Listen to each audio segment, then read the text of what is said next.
नहीं उलांघना है, मुझे नहीं जाना है। उस दिन वो नहीं गए, वो खुद चला गया परिवार को लेकर। उसका नतीजा क्या हुआ? उसका परिवार खत्म। देखो, तो अगर हमारे जैसों की गाइडेंस में आप चल रहे हो ना, कई ऐसे कहते हैं कि हमें किसी की जरूरत ही क्या है। ठीक है, मुझे भी भगवान बुद्ध मेरे एक जन्म में मेरे गुरु थे। उन्होंने भी मुझे इस जन्म में गाइडेंस दी है। ठीक है, और एक गुरु जी हैं, उन्होंने भी मुझे गाइडेंस दी है।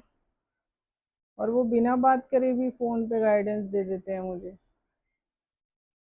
क्योंकि गुरु को फ़ोन से नहीं सुनना होता, गुरु को यहाँ से सुनना होता है, दिमाग से। तो वो गुरु के साथ जो कनेक्शन बनता है ना, वो अपने आप ही बनता है, फिर वो गाइडेंस देते हैं।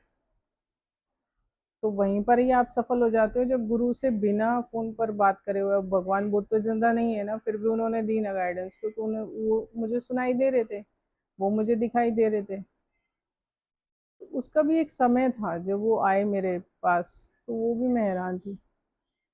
काफ़ी चीज़ें हुई हैं मेरे साथ तो, पर मैं उन्हें देख पा रही थी, उनसे बात कर पा रही थी। वो गाइडेंस दे रहे थे कि अब ऐसे नहीं है, ऐसे को चलो, ऐसे नहीं ऐसे करो। और अब जो ये गुरु जी हैं, ये भी जिंदा हैं, और इन्होंने मुझे खुद ढूंढा था। और ये जो गाइडेंस देते हैं ना, हमें फ़ोन पे बात करने की ज़रूरत नहीं होती है, गाइडेंस वैसे ही भेज देते हैं। ठीक है, समझ में आ जाती है, अब वहीं पे कामयाब हो जाते हो। तो हमने अगर इतनी सफलता प्राप्त करी है, तो हमने अपने अंदर गुण पैदा किया है, तब जाकर हम बैठे हैं आज यहाँ। ठीक है ना? और आप लोग सोचते हो कि ठीक है, फटाफट से कर दो, एक उपाय करवाओ, एक उपाय बता दो और फटाफट से कर दो, झट से करके दे दो बस, हमारा ये काम हो जाए, हमारा वो काम हो जाए। हम इस चीज़ में चलते ही नहीं है कि हमारा ये भी काम हो जाए, हमारा वो भी काम हो जाए, हम ये कर लें, हम वो कर लें। हम करते ही नहीं है, इन चीज़ों में पढ़ते ही नहीं है। अब उसके परिवार का क्या असर हुआ देख लिया ना, पूरा परिवार खत्म हो गया उसका। तो डेढ़ शाणे मत बनो, समझदार बनो। किसी की गाइडेंस के अंदर चलोगे तो जीवन में कुछ पा भी लोगे, वरना ये जीवन तुम्हारा बेकार हो जाएगा। ये जन्म तुम्हारा बेकार है।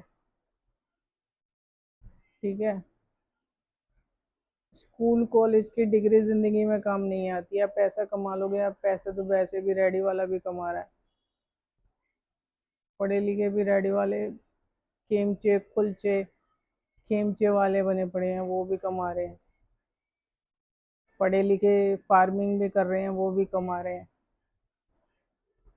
बात यहाँ पैसा कमाने की नहीं है, बात है यहाँ अपने आत्म मंथन की, कि आप अपनी सोल के लिए क्या करते हो। उन पंडित जी का क्या था पता है? उनका ये था कि वो सारे दिन ना, मतलब कभी भी उनके पास चले जाओ, सारे दिन उनके हाथ में दुर्गा सप्तशती रहती थी, सारे दिन। और वो भजन सुनते थे, जो वैसे भजन नहीं, ये चलते थे उनके वहाँ मंत्र, वो भी बड़ी तेज आवाज में। उन्होंने वूफर भी लगा रखा था,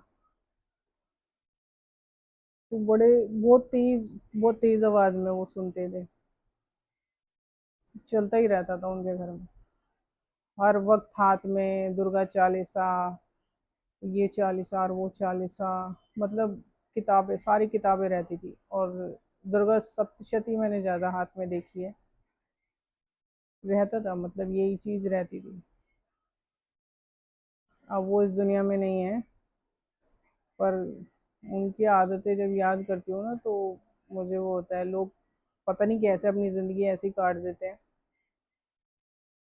दूसरों से दुश्मनी करने में और जलन में, बस इन चीज़ों में काट रही है दुनिया।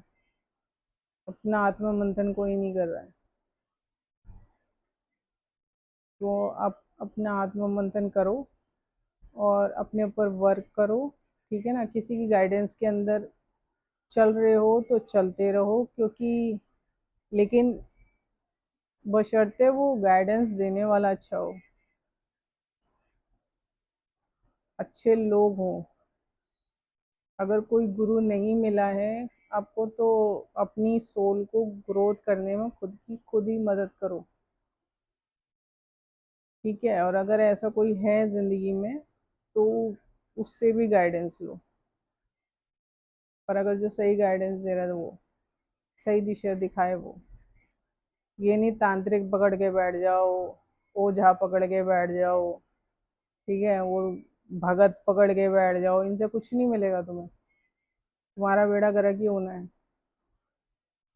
मैंने देखा है ये लोग कुछ नहीं दे सकते किसी को। तो जो मेरे जैसे हीलर हो ना, ऐसा कोई पकड़ो और ये लगा लो, उनकी छत्र छाया लो, ताकि आप उस चीज तक पहुंच सको कि आपको कर्ज लगा क्यों है और कैसे लगा है, हटेगा कैसे, ठीक है। मतलब कोशिश तो करो। आगे पता नहीं जन्म मिले ना मिले तुम्हें करने के लिए। अब आगे कह नहीं सकते, क्योंकि आगे जन्म है नहीं है अभी कुछ खास, अभी दिख नहीं रहा है भविष्य का। मैंने शिव से पूछा था तो उन्होंने मना करी है अभी। तो अभी ऐसा कुछ है नहीं आगे का। तो अगर अब ये जन्म जो मिला हुआ है ना इंसान का तुम्हें, तो इंसान वाली हरकतें कर लो कि ये अपना सुधार लो, कर्मों को सुधार लो, सुधारने की कोशिश करो। कोई कर्ज है तो उसे उतारने की कोशिश कर लो। इसमें मेहनत, अपनी ऊर्जा और एनर्जी अपनी दोनों इसमें मतलब पूरा झोंक दो अपने आप को, ठीक है। अब देखते हैं अब बाकी, जैसे महादेव की इच्छा। मैं तो जो समझाना था मैंने समझा दिया है। मैंने बता दिया है कि श्राप कैसे काम करता है, ठीक है ना। ये टाइम टेबल उसका भी है, जो स्कूलों में टाइम टेबल होते थे ना, ये इन एंटिटीज का भी टाइम टेबल होता है। अब सोचो निपटोगे कैसे।